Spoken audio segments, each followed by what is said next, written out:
In this video, you'll learn guidelines for conducting timed readings in Read Naturally Live. You'll also have a chance to practice marking errors during a timing. In Read Naturally Live, teachers time students' reading during placement, cold timings, and hot timings. Before students start working in Read Naturally Live, teachers administer a placement test. For placement, teachers conduct 1-minute timed readings to place students in a level with an appropriate story goal. Once a student is working in the program, teachers conduct cold and hot timed readings to monitor progress. Each of these timings serves a different purpose, and you'll use the resulting scores in different ways. But the mechanics of conducting a timed reading are similar in each circumstance. To conduct a timed reading, make sure you can both see the passage text.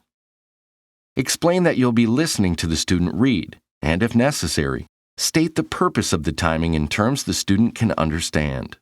Direct the student's attention to the beginning of the passage and tell them to click Start Timing when they're ready.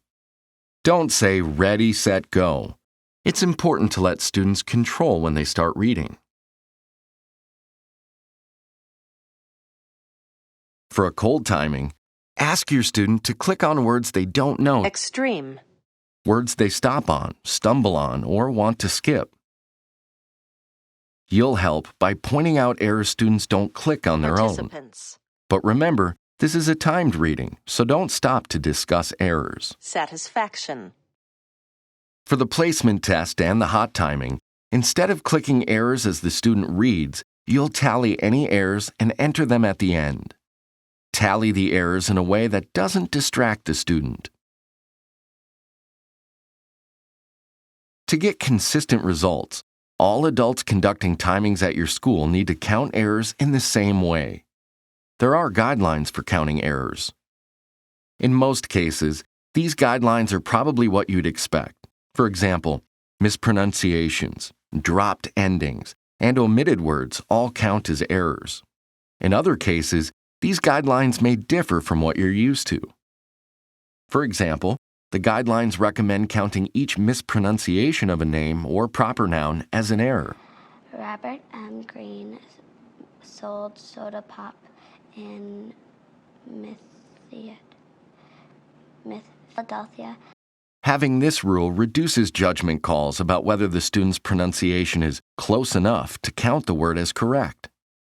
Following this guideline yields more consistent scores. An exception to the mispronunciation rule occurs if a student mispronounces a word because of dialect or a speech impairment. In these cases, you typically wouldn't count the mispronunciation as an error. However, if the student is working with a speech-language pathologist, you may wish to discuss this rule with the specialist. During the timing, if the student is stuck on a word, wait 3 seconds, then supply the word and count it as an error. People really liked a special drink he made with soda pop and sweet cream. If the student transposes 2 words, count each word read out of order as an error. Well, that's just what Robert M. Green did when he invented accidentally the ice cream soda. If the student substitutes one word for another, even if the substitution is a synonym, count it as an error. Instead of shutting the stand down early, he decided to make the best of things. If the student makes the same error more than once, count each instance as an error. Before inventing ice cream soda, Mr. Green made about $6 a day. After inventing ice cream soda, he made about $600 a day. Some teachers are taught to count repeated errors only once. However, because the final score for a Read Naturally timing is really the number of words the student can read correctly in a minute, we have to deduct errors each time they're repeated. If a student adds words, don't count the inserted words as errors. It's important not to count insertions as errors. Doing so would make the student's final score appear lower than it should be. Most people have heard of the saying, when life Finally, when a student self-corrects, don't count the initial mistake as an error. Likewise, it's not an error if a student repeats a word or phrase she says correctly. Heard of the saying, when life gives you lemons, make lemonade. On the hot timing step, teachers are also asked to rate the student's expression. As the student reads, in addition to listening for errors, ask yourself, does the student read smoothly or haltingly? Does the student read with correct phrasing or word by word? Does the student read with inflection or flatly without seeming to understand the meaning? Does the student attend to punctuation, pausing at commas, stopping at periods, and making questions sound like questions?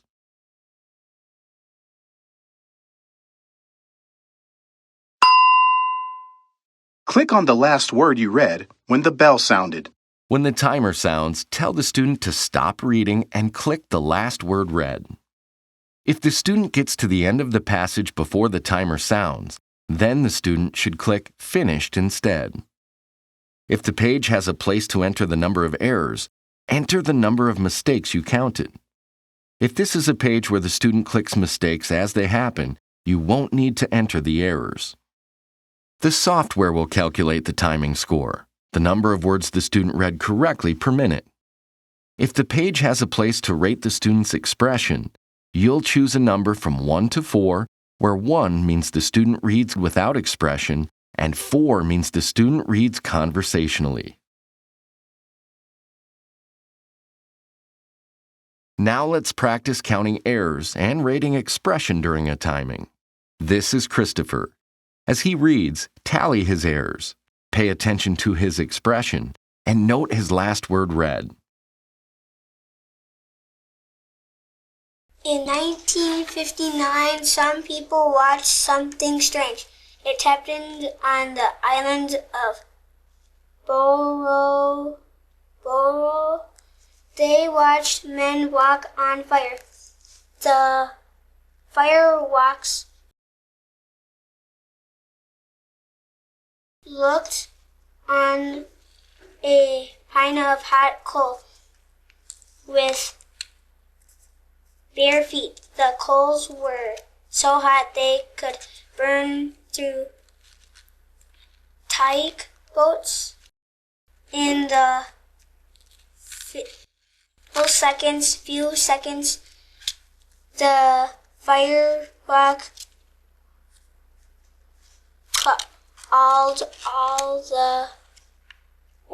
walked all the way down the pine. The pine was... Now note the last word Christopher read.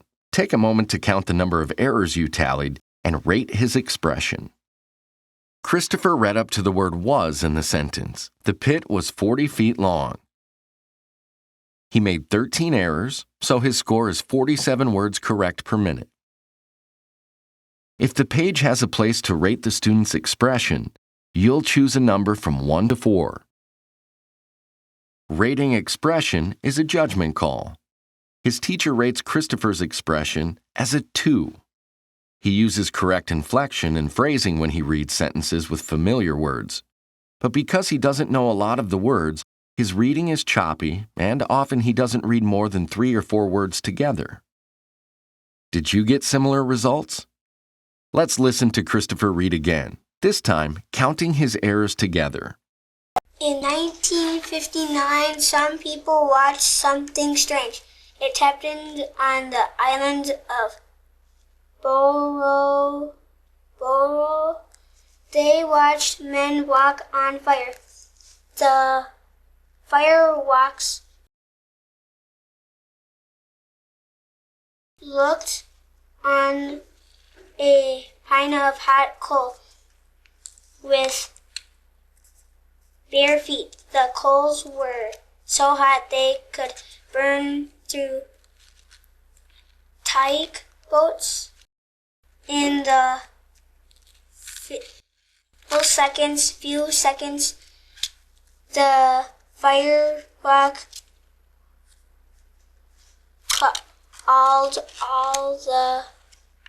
Walked. walked all the way down the pine.